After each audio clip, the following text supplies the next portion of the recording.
எல்லா மாஸ்டர்ஸ்க்கும் இங்க உட்கார்ந்து ஜூம் செஷன்ல உட்கார்ந்து மாஸ்டர்ஸ்க்கும் யூடியூப்ல பார்த்துட்டே மாஸ்டர்ஸ் எல்லாருக்குமே என்னுடைய வணக்கங்கள். பிதாமகா பிரம்மர்ஷி பத்ரிஜி அவர்களுக்கும் அம்மா ஸ்வர்ணமாலா பத்ரிஜி அவர்களுக்கும் என்னோட வணக்கத்தை தெரிவிக்கிறேன்.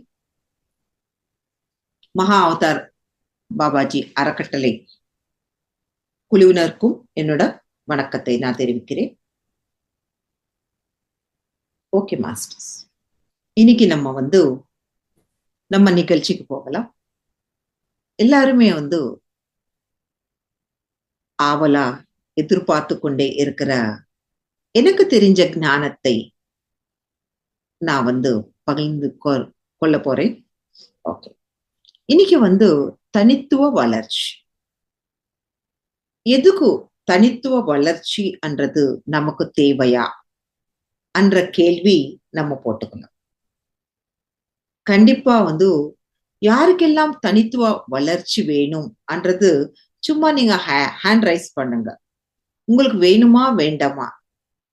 சுய வளர்ச்சி, தனித்துவ வளர்ச்சின்னா சுய வளர்ச்சி வேணுமா வேண்டாமா? உங்களுக்கு ஹேண்ட் ரைஸ் பண்ணீங்கன்னா எனக்கு தெரிஞ்சிடும், ஓ அவங்களுக்கு எல்லாருக்குமே அந்த வளர்ச்சி வேணும் என்றது. சரி, ஹேண்ட் ரைஸ் பண்ணல, நமக்கு தெரியாதுன்னா கடைசியில நீங்க என்கிட்ட நீங்க ஷேர் பண்ணணும். Yes, very good, thank you. Okay masters, எதுக்கு நமக்கு தனித்துவ வளர்ச்சி என்றது தேவைப்படுகிறது? நம்ம வாழ்க்கையில தனித்துவ வளர்ச்சி என்றது ரொம்ப முக்கியமானது. அந்த வளர்ச்சி இல்லாம நம்ம வாழவே முடியாது. வீட்டுல பாருங்க, நம்ம ஒரு ஃபேமிலி இருப்பாங்க, வைஃப் அண்ட் ஹஸ்பண்ட் பசங்க. ஆனா ஹஸ்பண்ட் மட்டும் அவரோட தனித்துவ வளர்ச்சி, அவர் ஆபீஸ்க்கு போய் சம்பாதிச்சுட்டு பணம் கொடுக்குறாங்க. ஆனா இங்க வைஃப் பார்த்தாங்கன்னா அவங்க எல்லாருமே அவங்க கூட ஒர்க் பண்றாங்க, வீட்டுல சேவை செய்யறாங்க, எல்லாமே அவங்களுக்கு கூட அந்த இண்டிவிஜுவல் டெவலப்மெண்ட் என்றது வேணும். கண்டிப்பா சுய வளர்ச்சி இல்லாம வாழவே முடியாது மாஸ்டர்ஸ். இப்போ ஒரு பாட்டு கத்துக்கணும்னா இப்ப பாருங்க, நம்ம அன்னமையா எத்தனையோ பாடல்கள், 32,000 பாடல்கள் அவர் பாடியிருக்கார். அவர் ஒருத்தர் வளர்ச்சி அடைஞ்சதுனால எத்தனையோ பேரு இப்போ கோடி கணக்குல அந்த பாடல்கள் எல்லாருமே கத்துக்கிறாங்க. அப்போ ஒருத்தரோட தனித்துவ வளர்ச்சி என்றது கோடி கணக்குல வளர்ச்சி அடைய முடிஞ்சது. அந்த அளவுக்கு இல்லைன்னா, அன்னமையா பாடுற மாதிரி இல்லைன்னா கூட அவரோட பாடல்கள் எத்தனையோ பேர் பாடியிருக்காங்க. நம்ம ஒரு இப்ப நம்ம பத்ரிஜியே நம்ம எடுத்துக்கிறோம். அவர் எவ்வளவு வளர்ச்சி அடைஞ்சாரு, எவ்வளவோ கஷ்டப்பட்டாரு தியானத்துக்காக. தியானம் கத்துக்கிட்டு அப்புறமா எல்லாருக்கும் சொல்லி கொடுக்கறதுக்காக அந்த பிரமிட் மேல ஒரு எக்ஸ்பெரிமெண்ட் பண்ணி அந்த பிரமிட்ல ஒரு அற்புதமான சக்தி இருக்கு என்றது அவரு தெரிஞ்சுக்கிட்டு எல்லாருக்கும் சொல்ல ஸ்டார்ட் பண்ணிருக்காரு. இப்போ அவர் மூலமா ஒரு லட்சக்கணக்குல எல்லாரும் தியானத்துக்கு பலன் அடைஞ்சிட்டாங்க. அப்போ தனித்துவ வளர்ச்சி என்றது எவ்வளவு முக்கியம் என்றது நம்ம இங்க புரிஞ்சுக்கணும். இப்ப நம்ம பாருங்க, நம்ம தியானம் தெரிஞ்சுக்கிட்டோம். தியானம் தியான சாதனை நம்ம செய்யறோம். யாருக்காக நம்ம செய்யறோம்? நம்ம வளர்ச்சி அடைஞ்சால் நம்ம எல்லாருக்கும் சொல்லி கொடுக்கறதுக்கு நம்மளால முடியும். ஒரு சுவாத்தியாயம் பாருங்க, தியானம் தெரியும், தியானம் நம்ம சொல்லி கொடுக்கிறோம். எந்த அளவுக்கு நம்ம வளர்ச்சி அடைஞ்சால் இன்னொருத்தருக்கு நம்ம தியானம் சொல்லி கொடுக்க முடியும். அந்த தியானத்துக்குள்ள நமக்கு ஒரு அற்புதமான சக்தியும் ஞானத்தையும் நம்ம தெரிஞ்சுக்கிட்டோம்னா, நம்ம வளர்ச்சி அடைஞ்சிட்டோம்னா எல்லாருக்கும் நம்மளால சொல்லி கொடுக்க முடியுது. ஒரு புத்தகம் படிக்கணும், அந்த புத்தகத்துல இருக்கிற ஞானத்தை நம்ம சொல்லி கொடுக்கணும்னா அந்த புத்தகை புரிஞ்சுக்கிட்டு அந்த ஞானத்தை நம்ம புரிஞ்சுக்கிட்டு அது நம்ம சில இது நடைமுறை வாழ்க்கையில நம்ம கொண்டு வந்து எல்லாருக்கும் நம்மளால கொடுக்க முடியுது. அதனால எதுவுமே வந்து இல்ல இல்ல ஒருத்தர் வந்து வளர்ச்சி அடைஞ்சா போறோம், நம்ம வந்து அடைய வேண்டாமா. இப்ப நம்ம புத்தர் பாருங்க. புத்தர் வந்து எவ்வளவு 5 வருஷம் அவர் வந்து கஷ்டப்பட்டிருக்கார். எத்தனையோ குருமார்கள் கிட்ட போனார். ஒரு மகாராஜனோட பையன். எத்தனையோ குருமார்கள் கிட்ட போயிட்டு எதுவுமே வந்து அவருக்கு திருப்தி அடையல. ஒரு செடி கீழே உட்கார்ந்துட்டு, ஒரு மரத்து கீழே உட்கார்ந்துட்டு அங்கே தியானம் செய்யும் பொழுது ஒரு சுஜாதா என்றவங்க வந்து அவருக்கு அப்பப்ப வந்து சாப்பாடு கொடுத்துட்டே இருப்பாங்க. சுஜாதான்றவங்க இன்னொரு தோழியும். அப்போ ஒரு நாள் அவங்க சாப்பாடு எடுத்துட்டு வந்தாங்க. அப்ப வந்து உடனே வந்து புத்தர்னு பார்த்து ஒரு வார்த்தை சொல்றாங்க. நீங்க விழிப்புணர்வு உள்ள நபரா தெரியுறீங்க. உங்க முகம் வந்து ரொம்ப அற்புதமா, ஒரு சக்தி வாய்ந்ததா, ஒரு தேஜோவசா, அப்படி ஒரு பிரைட்டா இருக்கு உங்க ஃபேஸ்ன்னு சொல்லி சொல்றாங்க. அப்போ அந்த சுஜாதான்றவங்க என்ன சொல்றாங்கன்னா, நீங்க அப்படி இருக்கும் பொழுது நாங்கெல்லாம் வந்து ரொம்ப சந்தோஷம் அடைகிறோம். நாங்க வந்து புதா நாங்க சொல்றோம். உங்களை கூப்பிடுறோம்னு சொல்லி சொல்றாங்க அவங்க. புதா அண்ணா அது வந்து என்ன லாங்குவேஜ்னா மகத லாங்குவேஜ். திருப்பி வந்து புத்தரா வந்து அவரு புத்துடு அன்றது புத்தர் அன்றது வந்து அவர் பேர் வந்து முழுசா அந்த மாதிரி வந்து புதா மகத லாங்குவேஜ்ல வந்து புதான்னு சொல்லி சொல்றாங்க அந்த சுஜாதவன். அப்போ வந்து சுய விழிப்புணர்வு உள்ள நபரா வந்து அவர் மாறிட்டார். அவரு மாறினதுனால எத்தனை பேருக்கு சொல்லிக் கொடுக்க முடிஞ்சது அவர். அவர் அப்ப சொல்லி கொடுத்தா இப்ப கூட நம்ம அந்த தியானம் தெரிஞ்சுக்கிட்டு நம்ம அந்த தியானத்திலோ நம்ம செஞ்சுக்கிட்டே நம்ம இருக்கிறோம். ஒருத்தரோட தனித்துவ வளர்ச்சி என்றது எந்த அளவுக்கு ரொம்ப முக்கியம் என்றது நம்ம இங்க தெரிஞ்சுக்கணும் நண்பர்களே. ஒரு ரமண மகர்ஷி மௌனமா இருந்தார். அவரு மௌனம் வந்து எத்தனையோ லட்சக்கணக்கிலோ அந்த மௌனத்தை பத்தி தெரிஞ்சுக்கிட்டாங்க. மௌனமா இருக்கிற அவங்க ஸ்டார்ட் பண்ணிட்டாங்க. இதுக்கு அவரு மௌனம் என்றது அந்த அற்புதமான சக்தியும் மனது அமைதியும் தெம்பும் கொடுக்கிறது. அதனால அவர் மௌனமா இருந்தார். அந்த மௌனத்தை பத்தி அவர் தெரிஞ்சுக்கிட்டார். அந்த ஞானத்தை அவர் வந்து அடைஞ்சார். அதனால எல்லாருமே வந்து மௌனமா அவரு ஒரு வளர்ச்சி அடைஞ்சார். அதனால தனித்துவ வளர்ச்சி என்றது ரொம்ப ரொம்ப முக்கியமானது நண்பர்களே. எப்ப நம்ம தனித்துவமா வளர்ச்சி அடைகிறோமோ அப்ப எல்லாருமே நமக்கு கிட்ட வந்துருவாங்க. அப்ப நம்ம கூட அவங்களுக்கு சொல்லி கொடுக்க முடியும். இதுக்கு நமக்கு தேவையானது என்ன? எப்படி நம்ம வளர்ச்சி அடையணும் அன்றது நம்ம சில பாயிண்ட்ஸ் நான் சொல்றேன். அது வந்து கவனமா நீங்க கேட்டுட்டு நீங்க வேணுமானா எழுத்துக்கலாம். நம்ம வந்து எப்பவுமே வந்து கேட்டுக்கொண்டே இருக்கணும், தெரிஞ்சுக்கிட்டே இருக்கணும், படிச்சுட்டே தான் நம்ம இருக்கணும். அப்பதான் நம்ம வளர்ச்சி நம்மளால அடைய முடியும். முக்கியமா வந்து செல்ஃப் அவேர்னஸ் நம்ம சொல்றோம். சுய விழிப்புணர்வு. செல்ஃப் அவேர்னஸ் இல்லைன்னா நம்ம எதுவுமே செய்ய முடியாது நண்பர்களே. செல்ஃப் அவேர்னஸ்ல நம்ம இங்க என்ன தெரிஞ்சுக்கிறோம்? நம்ம ஸ்ட்ரென்த் என்ன, நம்ம வீக்னஸ் என்னன்றது நம்ம கண்டிப்பாக நம்ம தெரிஞ்சுக்கணும். நம்ம ஸ்ட்ரென்த் நம்ம சொல்லிக்கிறோம்.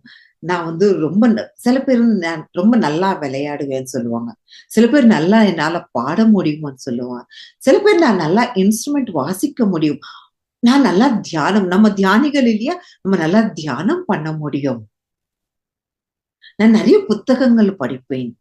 நிறைய பேருக்கு நான் சொல்லிக் கொடுப்பேன். இது எல்லாமே நம்ம பலம், நம்ம ஸ்ட்ரென்த். எழுதிக்கோங்க. உங்களோட ஸ்ட்ரென்த் என்ன இன்னைக்கு? டெய்லி உங்களோட ஸ்ட்ரென்த் என்ன? உங்களோட வீக்னஸ் என்ன? உங்களோட வீக்னஸ்ன்றது உங்களுக்கு கோபம் வரலாம். உடனே சில பேருக்கு கோபம் வந்துடும். என்னன்னா இன்னொருத்தர் ஏதாவது சொன்னாங்கன்னா அவங்க பொறுத்துக்க முடியாது. அதனால உடனே வந்து நம்ம ஆன்சர் சொல்றது. கோபத்துடன் ஆன்சர்ஸ் நம்ம வந்து பதில் சொல்றது. அப்படி பதில் சொல்லும்போது என்ன ஆகும்? நம்ம உடம்பு பாதிக்கிறது. எதிர்ல இருக்கிறவங்க கூட மனசு கஷ்டமா இருக்கும்.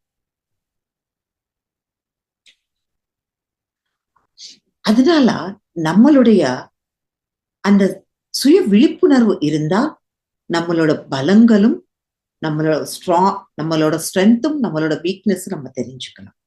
இதுல வந்து நம்ம ஒரு எக்ஸாம்பிள் நான் சொல்றேன். ஒருத்தருக்கு வந்து ரொம்ப கோபமா இருக்கு. ஒரு பையன் யாராவது ராகவான்னு சொல்லி நம்ம வச்சுக்கலாம்னே. அவர் வந்து ஆஹ் கோவமா வந்துட்டே இருக்கு. நான் என்ன செய்யணும்னு சொல்லி அவர் யோசிக்கிறார். அப்ப வந்து அவரோட அவரோட டீச்சர் சொல்றாங்க, உனக்கு நிறைய கோபம் வரும்போதெல்லாம் நீ வந்து ஒரு ஆணி எடுத்து ஆஹ் செவுத்துல வந்து அடியன்னு சொல்றாங்க. சரி, இவருக்கு கோபம் வரும்போதெல்லாம் வந்து செவுத்துல வந்து ஒரு ஒரு ஆணி அடிச்சுட்டே இருக்காரு. ஐயோ, நான் எவ்வளவு கோபம் எனக்கு வந்துட்டே இருக்கு. இந்த கோபத்தை வந்து நான் எப்படி குறைக்கணும் சொல்லி நினைச்சிட்டே அவர் அடிப்பாரு. அவர் செய்ய செய்ய அவரோட கோபம் வந்து குறைஞ்சுக்கிட்டே இருக்கு. அப்போ அந்த டீச்சர் கிட்ட கேக்குறாரு, எனக்கு கொஞ்சம் கோபம் குறைஞ்சுக்கிட்டே இருக்கு, நான் என்ன செய்யணும்னு. அப்ப வந்து அவர் சொல்றாரு, உனக்கு கோபம் குறைஞ்சிருக்கா, உனக்கு மனதுக்குள்ள வரும்பொழுது நீ வந்து ஒரு ஒரு ஆணியா எடுன்னு சொல்றாரு. அப்ப வந்து ஒரு ஒரு ஆணி அடிச்ச ஆணியெல்லாம் அவர் எடுக்க ஸ்டார்ட் பண்றாரு. எல்லா ஆணியும் எடுத்துட்டாரு. அவர் கோபம் வந்து குறைஞ்சிடுச்சு. ஆனா அங்க ஆணி அடிச்சாரு இல்லையா, அங்க என்ன நடந்திருக்கு? அங்க ஹோல் விழுந்திருக்கு. மனசுக்குள்ள காயம் இருந்தால் அது வந்து வெளியில எடுக்க முடியாது. எடுத்தாலும் அந்த உள்ளுக்குள்ள அந்த ஹோல்ன்றது அப்படியே இருக்கும். அதனால அந்த கோபம் வரும் பொழுது நம்ம கோபமா இருக்கணுமா வேண்டாமா, ஒருத்தரோட மனது அன்றது நம்ம புண்படுத்துறோமே, அது செய்யக்கூடாது இல்லையா? அதனால கோபம் வரத்துக்கு முன்னாடியே நம்ம வந்து யோசிக்கணும். அதுதான் செல்ஃப் அவேர்னஸ் சொல்றது. செல்ஃப் அவேர்னஸ்ன்றது ரொம்ப ரொம்ப முக்கியமானது நண்பர்களே. கோபத்துல எதுவுமே நம்ம பேசவே கூடாது. மௌனமா இருந்தோம்னா அந்த கோபம் கொஞ்ச நேரத்துல குறைஞ்சு விடும் நண்பர்களே. அதனால சுய விழிப்புணர்வு என்றது நம்ம வளர்ச்சிக்காக ரொம்ப ரொம்ப நமக்கு முக்கியமானது. சுய விழிப்புணர்வு நமக்கு வந்ததுன்னு வச்சுக்கோங்களேன், கோல்ஸ், இலக்குகள், தெளிவான இலக்குகள், கோல்ஸ் என்றது நமக்கு ரொம்ப முக்கியம் வாழ்க்கை. எப்படி இருக்கணும்? அது வந்து ஒரு கிளாரிட்டி இருக்கணும் கோல்ஸ். அந்த இலக்குகளுக்கு வந்து நம்ம கிளாரிட்டி இருக்கணும். இப்போ எல்லாருமே சொல்லுவோம், சரி நான் வந்து ஒரு ஒரு காலையில நான் வந்து 4 மணிக்கே எழுந்துட்டு நான் தியானம் பண்ணுவேன்னு சொல்லி நினைப்பாங்க. ஆனா அவங்க என்ன சொல்லுவாங்க, ஐயோ நான் ரொம்ப டயர்டா இருக்கேன், நான் வந்து 5 மணிக்கு தான் எழுந்துட்டேன். அவங்களுக்கு வந்து சரியான கோலே இல்ல. அந்த இலக்குகள் இல்லைன்னா அவங்க வாழ்க்கை வந்து சரியாகவே இருக்காது. நம்ம வந்து 3 மணி நேரம் 2 மணி நேரம் தியானம் பண்ணணும், 2 மணி நேரம் தியானம் பண்ணிதான் ஆகணும். ஒரு அரை மணி நேரம் புத்தகம் படிக்கணும்னா படிக்கணும். ஏதாவது நம்ம வீடியோ கேட்கணும்னா கேட்டுதான் ஆகணும். சரியான கோல்ஸ் இருந்தால் நமக்கு ஆன்மீகமான வளர்ச்சி என்றது நமக்கு கிடைக்கும் நண்பர்கள். அதனால கண்டிப்பாக நம்ம இலக்குகள், சரியான இலக்குகள் என்றது நம்ம வாழ்க்கையில இருந்தால் நம்மளால வந்து வளர்ச்சி அடைய முடியும். இதுக்கு வந்து ஒரு சின்ன ஸ்டோரி நான் சொல்றேன். ஒருத்தர் வந்து ஒரு பஸ் ஸ்டாண்டுக்கு போறாரு. பஸ் ஸ்டாண்டுக்கு போனா இந்த பஸ் போகுமான்னு எங்க அந்த டிரைவர் கேட்கிறாரு, நீ எங்க போகணும்னு சொல்லி கேட்கிறாரு. இல்ல எனக்கு தெரியாதுன்னு சொல்றாரு. அப்ப வந்து அந்த டிரைவர் வந்து சிரிக்கிறார். சிரிச்சிட்டு சரி நீ ஏறு, நீ எங்க போகணுமோ அங்கே போகலாமான்னு சொல்லி அவர்னே ஏத்தி விட்டுடுறாரு. அந்த அந்த நபருக்கு வந்து எங்க போகணும்ன்றதே தெரியாது. இத நம்ம வந்து ஒரு கோயம்புத்தூருக்கு போகணும்,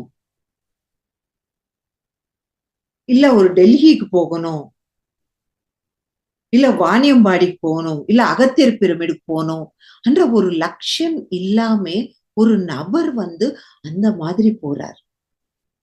அவருக்கு ஒரு கோலே இல்ல. அந்த மாதிரி வாழ்க்கை இருந்தால் கண்டிப்பாக வாழ்க்கையில ஜெயிக்கவே முடியாது. அதனால இலக்குகள் என்றது கண்டிப்பாக வேணும். நான் தியானத்துல வளர்ச்சி அடையணும்னா என்ன செய்யணும் நம்ம? சும்மா தியானம் செஞ்சுட்டே இருந்தா போருமா? கண்கள் மூடுனா போருமா? கண்கள் நம்ம கண்கள் மூடுனா அதுல வர அனுபவங்கள் அந்த எக்ஸ்பீரியன்ஸை வந்து நம்ம அனுபவிக்கணும் இல்லையா?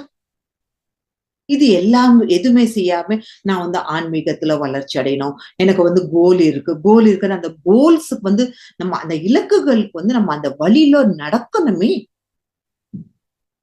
நடக்காம இருந்தால் அது பலன் அடையாது. இப்ப பாருங்க நமக்கு எலக்ஷன்ஸ் வருது. அவங்களுக்கு ஒரு கோல் இருக்கும். நான் எப்படியாவது ஜெயிக்கணும்ன்ற ஒரு கோல். அவங்க என்ன செய்வாங்க? கஷ்டப்பட்டு வந்து கேன்வாஸ் பண்ணுவாங்க. வீடு வீடு போய் கேட்பாங்க. நான் வந்து உங்களுக்கு ஹெல்ப் பண்றேன். நான் நான் வெற்றி அடைஞ்சிட்டேன்னா, கண்டிப்பா வந்து நான் ஹெல்ப் பண்றேன்னு சொல்லுவாங்க.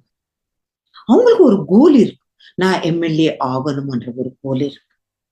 அந்த கோல்க்காக அவங்க கஷ்டப்படுறாங்க. நமக்கு கோல்ஸ் இருக்கு. ஆனா நம்ம கஷ்டப்படுறதே இல்ல நம்ம வாழ்க்கையில. அதனால கோல்ஸ் இருந்தால் கண்டிப்பாக நம்ம நான் எனக்கு வந்து நெறைய பணம் வேணும். ஆனா எதுவுமே பண்ணாம நான் சும்மா ஒரு 4 மணி நேரம் போயிட்டு நான் சம்பாதிக்கணும்னா, அது எப்படி? நீங்க 12 மணி நேரம் நீங்க போய் வேலை பண்ணீங்கன்னா, உங்களால சம்பாதிக்க முடியும். இன்னும் ஜாஸ்தி வேணும்னா, இன்னும் 2 மணி நேரம், 3 மணி நேரம் நீங்க கஷ்டப்படணும். அந்த கோல் நான் வந்து ஒரு 2,00,000 ஒரு மாசத்துக்கு சம்பாதிக்கணும்னா, அதுக்கு தகுந்த மாதிரி நம்ம கஷ்டப்படணும். இந்த வளர்ச்சி அடையலன்னா நம்மனால எதுவுமே சாதிக்கவே முடியாது நண்பர்களே. இதுக்கு சரி, நம்ம வந்து அந்த கோல்ஸ் எல்லாம் நம்ம வச்சுக்கிறோம். நம்ம வந்து குட் ஹேபிட்ஸ் நம்ம வந்து ஹேபிட்ஸ் சரியான ஹேபிட்ஸ்ல நம்ம என்ன பண்ணுவோம்? நல்ல பழக்கவழக்கங்கள்.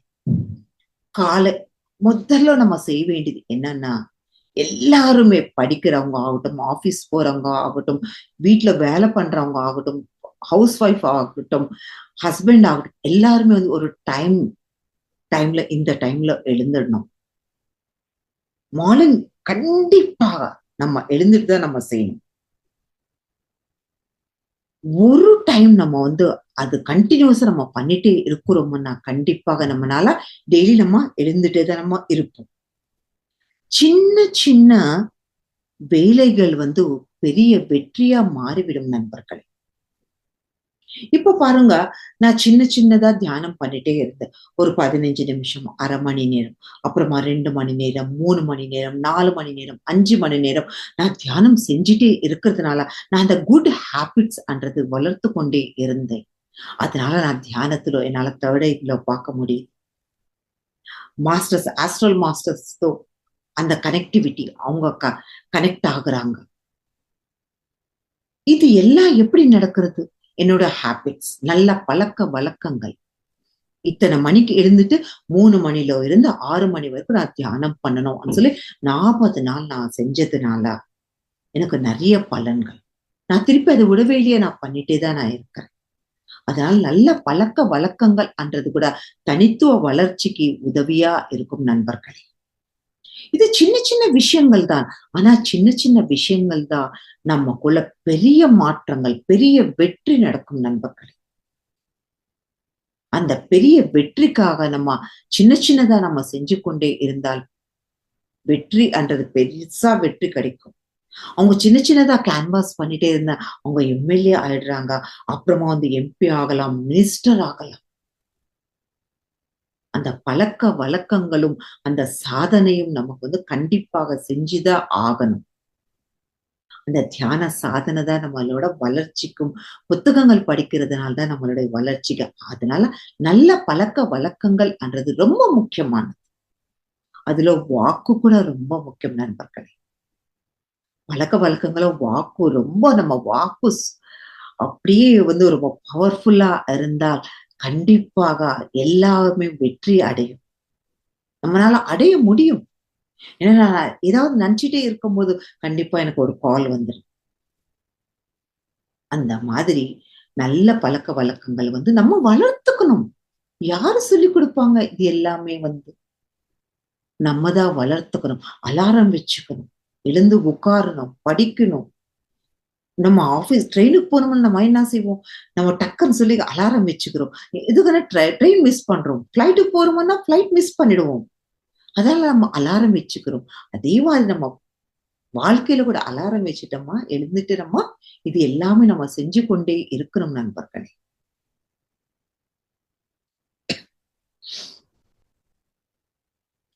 இன்னொன்னு வந்து கம்யூனிகேஷன் ஸ்கில்ஸ் அப்படின்னா தகவல் பரிமாற்ற திறன்கள்.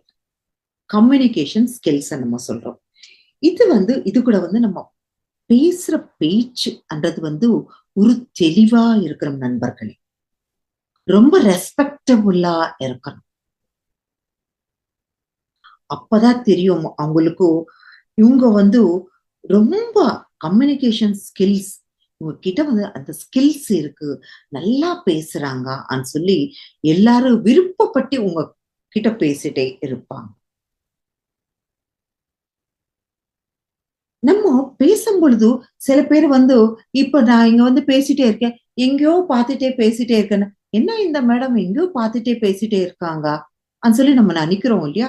இப்ப வந்து நம்ம பசங்கள்கிட்ட பேசும் பொழுது ஆகட்டும், ஹஸ்பண்ட் கிட்ட ஆகட்டும், ஃப்ரெண்ட்ஸ் கிட்ட ஆகட்டும், நம்ம எப்படி பேசுறோம்னா கண்கள் பார்த்து பேசுறோம் நண்பர்களே. இது எல்லாம் எல்லாருமே மறந்துட்டாங்க. செல்போன் பார்த்துட்டே இருப்பாங்க. ஆஹ் பொண்டாட்டி வந்து சொல்றாங்க, சொல்லு. பசங்கள் வந்து சொல்றாங்க, சொல்லு. இவர் வந்து செல்போன் பார்த்துட்டே இருப்பாங்க. அது இல்ல நண்பர்களே. கண்களோட கண்கள் நம்ம பேசினால் அப்போ அவங்களோட உணர்வுகள் அன்றது நம்மளால புரிஞ்சுக்க முடியும்.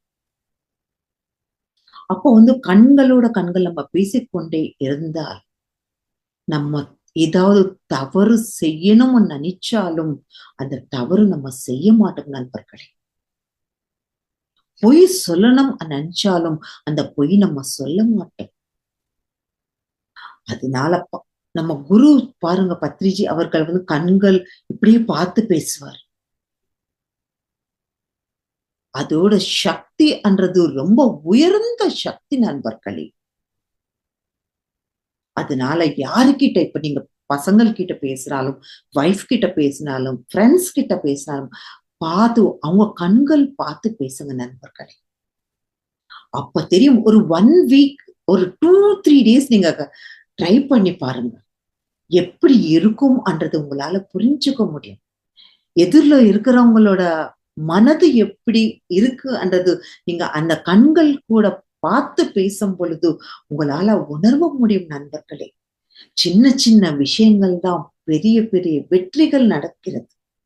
அதனாலதான் சொல்றாங்க தனித்துவ வளர்ச்சி என்றது அந்த அளவுக்கு உயர்ந்தது நண்பர்களே.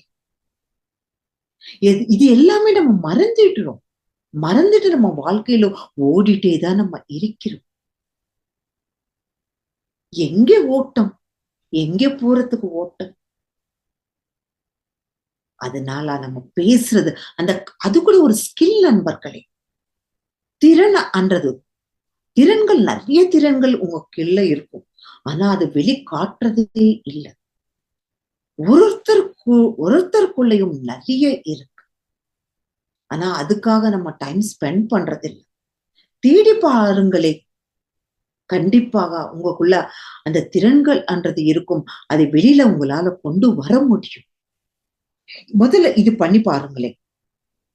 எப்பொழுதுமே நம்ம பேசும் பொழுது ரொம்ப சாஃப்டா, ஒரு அன்பா, சிரி சிரிச்ச முகத்துடன் நீங்க பேசி பாருங்களேன். இது எல்லாமே ஜஸ்ட் ஒரு 2, 3 டேஸ் நீங்க பண்ணி பாருங்க. உங்களுக்குள்ள நடக்கிற மாற்றத்தை உங்களால உணர்வ முடியும். யாராவது ஏதாவது நம்ம கேட்கும் பொழுது வைஃபானா பசங்க, ப்ளீஸ் அது பண்ணி கொடுப்பா கொஞ்சம் எனக்கு. ப்ளீஸ் ஒரு டம்ளர் தண்ணி கொடுங்க. அந்த தண்ணி கொடு. அப்படி கேட்கறது எப்படி இருக்கும்? ப்ளீஸ் கொஞ்சம் தண்ணி கொடுங்க. அப்படி கேட்கறது எப்படி இருக்கும்? அதே பையன் வந்து எழுதிட்டே இருப்பான், இல்ல அவ வந்து ஓடிட்டே இருப்பான். கண்ணா நான் வந்து இப்பதான் ஆபீஸ்ல இருந்து வந்து கொஞ்சம் தண்ணி எடுத்துட்டு வாடா ப்ளீஸ்டா అని சொல்லும் பொழுது கண்டிப்பாக அவங்க செய்வாங்க. அந்த கொடுக்கும் பொழுது தேங்க்யூ சோ மச். யாருக்கோ நம்ம தேங்க்ஸ் சொல்றோம், ஆனா நம்ம வீட்ல இருக்கிறவங்களுக்கு நம்ம தேங்க்ஸ் சொல்றது இல்ல. நம்ம ஸ்கில்ஸ் நம்ம கொண்டு வரணும் நண்பர்களே. உங்களுக்கு நல்ல குரல் இருக்கும், அந்த குரல்ல பாடல் கத்துக்கோங்க, பாடுங்க. உங்க கை விரல்கள் இருக்கும், இன்ஸ்ட்ருமெண்ட் கத்துக்கலாமே. எதுவும் இல்ல, சின்ன இன்ஸ்ட்ருமெண்ட். பத்ரிஜி அவர்கள் புல்லாங்குழல் ஃப்ளூட் கத்துக்கிறாரு, அது கத்துக்கலாமே.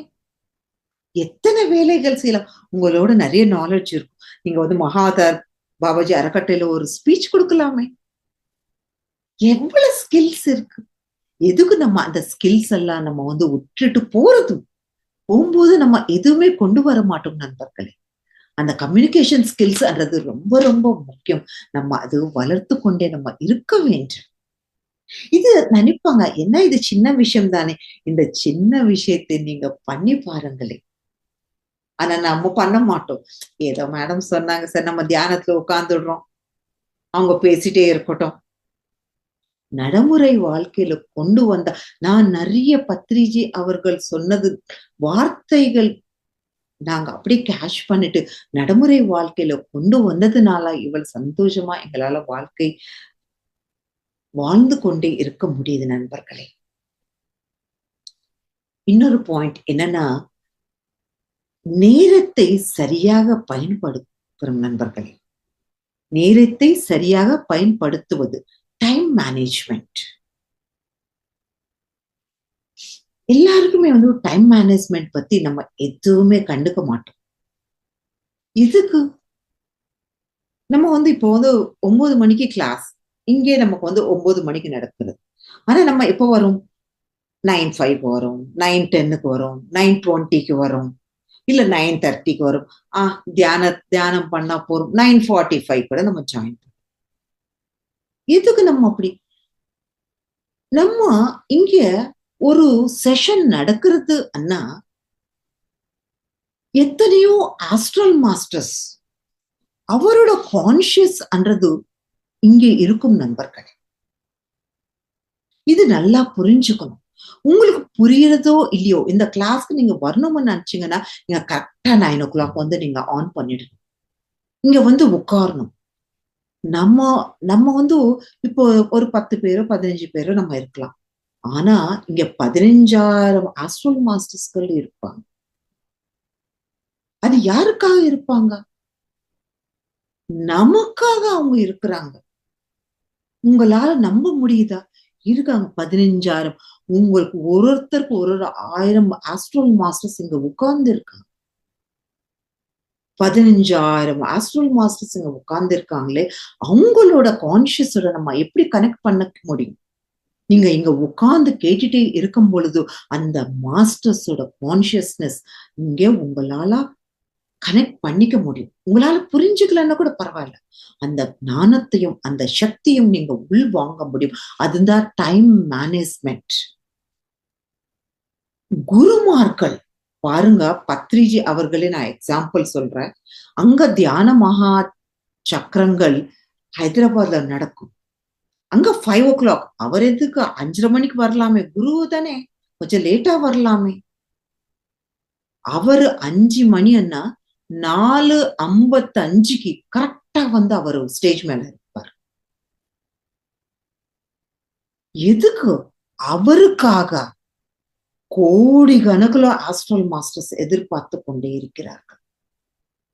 நமக்காக 15,000 பேர், நம்ம இங்க உட்கார்ந்தவங்களுக்கே 15,000 பேர் ஆஸ்ட்ரல் மாஸ்டர்ஸ் இருக்காங்கன்னா அவங்களுக்கு கோடி கணக்குல ஆஸ்ட்ரல் மாஸ்டர்ஸ் அங்க உட்கார்ந்து இருப்பாங்க. யாருக்காக அவங்க வர்றாங்க? நமக்காக வர்றாங்க மாஸ்டர்ஸ். அதனாலதான் டைம் மேனேஜ்மெண்ட். இந்த டைம் மேனேஜ்மெண்ட் மட்டும் நம்ம பசங்களுக்கு நம்ம என்ன சொல்லுவோம்? ஸ்கூல்ல பெல் அடிப்பாங்க, நீ 9:00 ஸ்கூல் பெல்னா 8:55க்கு நம்ம விடுறோம் இல்லையா? அப்ப லேட்டா கூட்டிட்டு போனா யாரு திட்டு வாங்குறாங்க? பேரண்ட்ஸ் தான் திட்டு வாங்குறாங்க. அப்ப நம்ம என்ன செய்யறோம்? கரெக்டா போறோம் இல்லையா? ட்ரெயினுக்கு, ஃப்ளைட்டுக்குன்னா நம்ம கரெக்டா போறோம் இல்லையா? அதே நம்ம வந்து ஒரு செல்ஃபா ஒரு பஸ் வச்சுட்டு, நாங்க வந்து அகத்தியர் பிரமிடு போறோம். 7 மணிக்குன்னா 7:15க்கு வருவாங்க. 7:30 மணிக்கு வருவாங்க. அங்க டைம் மேனேஜ்மென்ட் இல்ல. கரெக்ட்டா டைம் மேனேஜ்மென்ட்ன்னா அவ்வளவு வேல்யூபிள் மை டியர் ஃபிரெண்ட்ஸ். ஒரு பையன் வந்து அ ஒரு சின்ன ஒரு ஸ்டோரிய நான் சொல்றேன். ஒரு பையன் வந்து நல்லா படிச்சுட்டான். நல்லா படிச்சுட்டு அவன் வந்து எக்ஸாம் போணும். எக்ஸாம் போகும்போது வந்து அந்த பையன் என்ன ஆச்சு? கீழ விழுந்துட்டான். கீழ விழுந்துட்டான். என்ன பண்ணணும்னே தெரியல அந்த பையனுக்கு. காலு வலிக்குது. இன்னும் 5 நிமிஷம் இருக்கு. ஆனா அந்த காலு வலியோட ரத்தம் வருது. அந்த பையனு டைம் ஆயிடுமே, எக்ஸாம் என்னால எழுத முடியாதே என்ற அந்த விட்டுட்டான். அந்த பையன அதே ஃபோர்ஸோட ஓடி போறான் ஸ்கூலுக்கு. ஓடி போயிட்டு 30 செகண்ட் இருக்கு. இன்னும் உள்ள போறது ஃபைனல் எக்ஸாம்ஸ். +2 எழுத முடியாது அந்த பையனுக்கு இல்லாட்டி. அந்த 30 செகண்ட்ஸ் முன்னாடி போனா, "நீ 30 நொடி முன்னாடி வந்திருக்கே. நான் அலோவ் பண்றேன்." ஆனா அவர் பார்க்குறாரு என்ன ஆச்சுன்னு. "இல்ல நான் கீழ விழுந்துட்டேன். என்னால முடியல. ஆனா நான் ஓடி வந்துட்டேன்." அவரா உள்ள உட்கார வச்சு, அந்த பையன் வந்து எக்ஸாம் எழுதிட்டே இருக்காரு. டாக்டர்ன்னு கூட்டிட்டு வந்து, அங்க வந்து ஃபர்ஸ்ட் எய்ட் பண்றாங்க. டைம் மேனேஜ்மென்ட்ன்னா, அந்த பையன பாருங்க +2 படிக்கிற பையன். என்ன ஆயிருக்கும் அந்த பையன் வந்து? 5 நிமிஷம் லேட் ஆனா அவங்க வந்து அலோவ் பண்ண மாட்டாங்க. Rules is the rules. ஒரு ச அதுதான் நேரத்தை வந்து நம்ம சரியாக பயன்படுத்துறதே இல்ல. அது விட்டுடுறோம், மறந்துடுறோம். நெக்லிஜென்சி. அதனால வாழ்க்கையில டைம் மேனேஜ்மென்ட்ன்றது ரொம்ப முக்கியம் நண்பர்களே. ஒரு குருமார்களே அந்த மாதிரி பண்றாங்கன்னா, நம்ம எப்படி இருக்கணும்? அதனால டைம் மேனேஜ்மென்ட்ன்றது நேரத்தை சரியாக பயன்படுத்த வேண்டும்.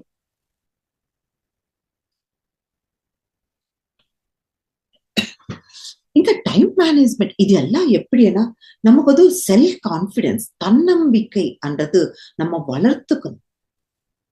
தன்னம்பிக்கை இல்லன்னா வாழ்க்கையில வளரவே முடியாது. சில பேர் பாருங்க, ஆ நம்ம நம்ம தியானத்தை நம்ம எடுத்துக்கிறோமே. நான் வந்து ஆ புதுசா வர்றாங்க. நான் 1/2 மணி நேரம் தியானம் பண்ணேன். எனக்கு வந்து சிந்தனைகள் வந்துட்டே இருக்கு. என்னால தியானமே செய்ய முடியல. ஒரு 1/2 மணி நேரம் தியானத்துல சிந்தனைகள் வரும். ஆனா என்னால செய்ய முடியும். 1 மணி நேரம் என்னால உட்கார முடியும் என்ற தன்னம்பிக்கை இருந்தால், கண்டிப்பாக அவங்க தியானத்துல உட்கார முடியும். எதுக்கு தன்னம்பிக்கை இல்ல? அவங்க மேல அவங்களுக்கு கான்ஃபிடன்ஸ் இல்ல. எப்ப பார்த்தாலும் தோல்விகள் வாழ்க்கை.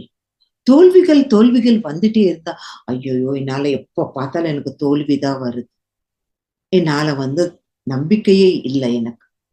வாழ்க்கையில நான் சோர்ந்து போயிருக்கேன். அன்றவங்க நெறைய பேர் இருக்காங்க. ஆனா தன்னம்பிக்கையோட வாழ்ந்தவங்களும் நெறைய பேர் இருக்காங்க நண்பர்களே. அதனால நம்ம இதுக்கு என்ன செய்யணும்? தன்னம்பிக்கை நம்ம வளர்த்துக்கணும்னா நம்ம என்ன செய்யணும்? சில பேருக்கு வந்து நான் தவறு பண்றேனோ! என்னமோன்ற ஒரு பயம் இருக்கும். அப்ப நம்ம என்ன செய்யணும்ன்னா, நம்ம ஒரு கண்ணாடி முன்னாடி நிக்கணும் நண்பர்களே. கண்ணாடி முன் நின்னுட்டு, எனக்கு வந்து நெறைய தன்னம்பிக்கை இருக்கு. இது நான் வளர்த்துக் கொண்டே இருப்பேன். எனக்கு உதவி செய்யணும். யாராவது ஒரு உதவி செய்யறதுக்கு ஆளு வரணும். ஒரு ஃப்ரெண்ட் வரணும். நண்பர்கள் வரணும் சொல்லி நம்ம எதிர்பார்த்து கொண்டே இருந்தால் அவங்க வருவாங்க. அதே மாதிரி ஒரு பொண்ணு வந்து அந்த பொண்ணு நல்லா படிக்கிறா, நல்லா பேசுறா. ஆனா அவளுக்கு வந்து நம்பிக்கை இல்ல. ஒரு டைம் வந்து ஸ்பீச் குடுக்கணும். ஸ்பீச் குடுக்கணும்னு அவங்க ஃப்ரெண்ட்ஸ் வந்தா சொல்றாங்க. "நீ போய் வந்து மிரர் முன்னாடி நின்னுட்டு, நீ சொல்லிக்கிட்டே இரு. கண்டிப்பா உன்னால பேச முடியும்" சொல்லும் பொழுது, அந்த பொண்ணு என்ன செய்றாங்கன்னா, அந்த மிரர் கிட்ட நின்னுட்டு, அந்த ஸ்பீச் குடுக்குறத சொல்லிக்கிட்டே இருப்பாங்க. சொல்லிக்கிட்டே இருக்கும் பொழுது, சரி அந்த ஸ்டேஜ் மேல நின்னுட்டு அந்த பொண்ணு ஸ்பீச் கொடுக்கணும் அன்னைக்கு. அவன் வந்து வந்துட்டே இருக்கான். ஐயோ நான் சரியா சொல்றேன்னா இல்ல, அப்ப கூட அந்த பொண்ணுக்கு தன்னம்பிக்கை இல்லாம போகுது. ஆனா நின்னுட்டு கொஞ்சம் ஒரு நிமிஷம் பேசிட்டே இருக்காங்க. அப்புறம் வந்து அந்த தன்னம்பிக்கையோட அந்த பேசுற பேச்சு, அந்த ஸ்பீச்சுக்கு எல்லாரும் மயந்து கேட்டுக்கொண்டே இருந்தாங்க. அவ்வளவு நல்லா பேசுனாங்க. அந்த செல்ஃப் கான்பிடன்ஸ் என்றது நம்ம தான் வளர்த்துக்கிறோம் நண்பர்களே. முதல்ல வந்து பத்ரிஜி அவர்கள் வந்து எனக்கு மைக் கொடுத்துட்டே இருப்பாங்க. என்னடா நான் இப்ப கூட எனக்கு அந்த அளவுக்கு தமிழ் பேச மாட்டேனே நிறைய. அதனால வந்து அந்த அளவுக்கு வராது. பேசிக்கொண்டே இருந்தா வரும். நிறைய பேச மாட்டோம் இல்ல, நாங்க தெலுங்கு பேசிட்டே இருப்போம். அதனால அந்த அளவுக்கு வந்து அந்த ஃப்ளூயன்சி வராது. அந்த தன்னம்பிக்கை வளர்த்து கொண்டே இருக்கிறோம்னா, நான் பேசிட்டே இருக்கணும், நான் சொல்லிட்டே இருக்கணும். சொல்லிட்டே இருக்கும்போது கண்டிப்பாக நம்மளால பண்ண முடியும். அதனால நம்ம யாரு ஹெல்ப் பண்ணுவாங்க நண்பர்களே, அந்த செல்ஃப் கான்பிடன்ஸ் வந்து நம்ம இன்க்ரீஸ் பண்றதுக்காக. சில டைம் நம்ம வந்து சில டைம்ல தவறுகள்ல இருந்து நம்ம கற்றுக்கொள்வது இன்னொரு பாயிண்ட். Learning from mistakes. நம்ம பேசிட்டே இருப்போம், நமக்கு தவறுகள் வரும். ஆனா அதுல இருந்து நம்ம கத்துக்கிறோம். ஓகே இது தவறு வந்திருக்கு சொல்லி நமக்கு நம்மளே தெரிஞ்சுக்கிட்டு நம்ம அது வந்து நம்ம கரெக்ஷன் பண்ணிக்கிறோம். அதே நம்ம பையன் ஏதாவது தவறு செஞ்சான்னு வச்சுக்கோங்களேன், நம்ம என்ன பண்ணுவோம், பட்டுன்னு ஒரு அரை கொடுத்துடுறோம் இல்லையா.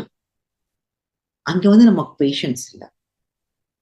ஆனா அந்த பையன் வந்து தவறு பண்ணிருக்கான், நம்ம வந்து எப்படி சொல்லி கொடுக்கணும், இல்லம்மா இது தவறா இருக்கு, நீ வந்து அதை சரி பண்ணிக்கோ அன்றது நம்ம பொறுமையா நம்ம சொல்லிக் கொடுப்போம். சொல்லிக் கொடுக்கும் போதும் அந்த தவறுகள்ல இருந்து நம்ம கண்டிப்பாக நம்ம கற்றுக்கொள்ளலாம் நண்பர்களே.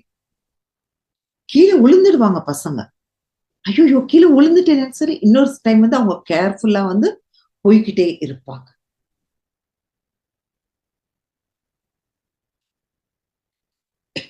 நெக்ஸ்ட் வந்து நம்ம பொறுமை. இந்த பொறுமையும் நமக்கு நிறைய தேவைப்படுகிறது நண்பர்கள். ஒரு எக்ஸாம்பிளுக்கு வந்து நான் தான், என் ஹஸ்பண்ட் வந்து தியானத்துல வந்து நான் ஃபர்ஸ்ட் அந்த அளவுக்கு அலோவ் பண்ண மாட்டாங்க. ரொம்ப பொறுமையா இருந்தேன். ஒரு 12, 13, 14 வருஷம் பொறுமையா இருந்தேன். அவர் வந்து அலோவ் பண்ணுவாங்கன்னு சொல்லி. அந்த பொறுமையா இருந்ததுனால நான் இப்போ ஒரு நாளும் நான் வந்து என்ஜாய் பண்ணிக்கிட்டே இருக்கேன். அந்த பொறுமைன்றது எனக்கு வெற்றி வந்து என்னால முடிஞ்சது நண்பர்கள். இதுக்கு நம்ம என்ன செய்யணும்னா, நம்ம கண்டினியூஸா தொடர்ந்து கற்றுக்கொள் கற்றுக்கொள்வது. கண்டினியூஸ் லேர்னிங் நம்ம செஞ்சு கொண்டே இருக்கணும். எப்பவுமே புது புது விஷயங்கள் நம்ம கத்துக்கணும் நண்பர்களே. நம்ம புது விஷயங்கள் நம்ம மனதுக்கும் ஆன்மாக்கும் ரொம்ப சந்தோஷம் அடையும். ஏதாவது புத்தகம் படிச்சுட்டே இருக்கும்போது ஏதோ ஆஸ்ட்ரல் டிராவல் ஏதோ அது இருக்கும் பாருங்க, ஆஸ்ட்ரல் டிராவல் பத்தி அவங்க எழுதியிருப்பாங்க. அது படிச்சுட்டே இருக்கும் பொழுது நமக்கு வந்து மனது என்ற சந்தோஷமா இருக்கும். நமக்கு கூட தியானத்துல நடக்குமா என்ற ஒரு நம்பிக்கை வரும். அந்த நம்ம ஆன்மாக்கும் சந்தோஷமா இருக்கும். ஒரு ஐஸ்கிரீம் நம்ம சாப்பிட்டோம்னு நினைச்சுக்கோங்களேன், எப்பவுமே வெனிலா சாப்பிட்டுட்டே இருப்போம். நம்ம வந்து சாக்லேட் ஐஸ்கிரீம் நம்ம சாப்பிட்டோம்னா எப்படி இருக்கும் நமக்கு, அது ஒரு டேஸ்டியா இருக்கும். அது கூட ஒரு புது விஷயம் தானே, அது புது டேஸ்ட் தானே. எப்பவுமே வந்து பாட்டு பாடிட்டே இருப்பாங்க, அவங்க போய் டான்ஸ் கத்துக்கிட்டாங்கன்னா புது புது learning, keep on learning my dear friends. எப்பவுமே அந்த மாதிரி நம்ம பண்ணிட்டே இருப்போம்னா நம்ம ஆன்ம வளர்ச்சி என்றது நம்மளால அடைய முடியும் நண்பர்களே. இது எல்லாமே வந்து ஆன்ம வளர்ச்சிக்காக, நம்ம அடையறதுக்காக நமக்கு இந்த பாயிண்ட்ஸ் எல்லாம் நம்ம கடைபிடிச்சிட்டோம்னா கண்டிப்பாக நம்ம ஆன்ம வளர்ச்சி, தனித்துவ வளர்ச்சி என்றது நம்மளால அடைய முடியும் நண்பர்களே. தனித்துவ வளர்ச்சிக்கு எங்கேயோ போக தேவையில்லை. நம்ம நடைமுறை வாழ்க்கையில, நன்றாட வாழ்க்கையில நம்ம என்ன செய்யணும் என்றது நம்ம தெரிஞ்சுக்கிட்டு நம்ம அந்த வாழ்க்கையில கரெக்டா நம்ம செஞ்சிட்டோம்னா நம்ம ஆன்மீகமான வளர்ச்சி அடையறதுக்கு ரொம்ப ரொம்ப ஈஸியா இருக்கும் நண்பர்களே. அதான் பத்திரிஜி சொல்லுவார், நான் வந்து என்லைட்மெண்ட் ஆகும்போது நீங்க எதுக்கு ஆகக்கூடாது. புத்தர் கூட அதேதான் சொல்லியிருக்காங்க. இது நம்ம நினைக்கிறோம், என்னடா எல்லாமே தெரிஞ்ச விஷயம் தானே நினைக்கிறோம். ஆனா தெரிஞ்ச விஷயத்தை நம்ம தெரிஞ்சுக்கிட்டே நம்ம இருக்கிறோம்னா, அப்போ தெரிஞ்சுக்கிட்டோம். அப்புறம் என்ன செய்யணும்? நடைமுறை வாழ்க்கையில ஒரு பாயிண்ட் ஆவது நீங்க நடைமுறை வாழ்க்கையில இன்னைக்கு கொண்டு வாங்க. நான் சொன்னேன் இல்லையா? கண்களால் கண்களுக்குள்ள பார்த்து பேசுங்க. அது ஒரு 4 நாள் பேசிட்டு அப்புறமா ஒரு மெசேஜ் அனுப்புங்க. எப்படி இருந்தது என்ற விஷயத்த. அதனால தனித்துவ வளர்ச்சி இருந்தால் நம்மனால எல்லாருமே வளர்ச்சி அடைய முடியும் என்ற நம்பிக்கை நம்ம இன்க்ரீஸ் ஆகும் நண்பர்களே. Thank you so much. இந்த அற்புதமான வாய்ப்பு கொடுத்த மகா அவதார அறக்கட்டளை மாஸ்டர்ஸ்க்கும் பிதாமகா பத்திரிஜி அவர்களுக்கும் அம்மா ஸ்வர்ணமாலா பத்திரிஜி அவர்களுக்கும் thank you masters. Thank you so much.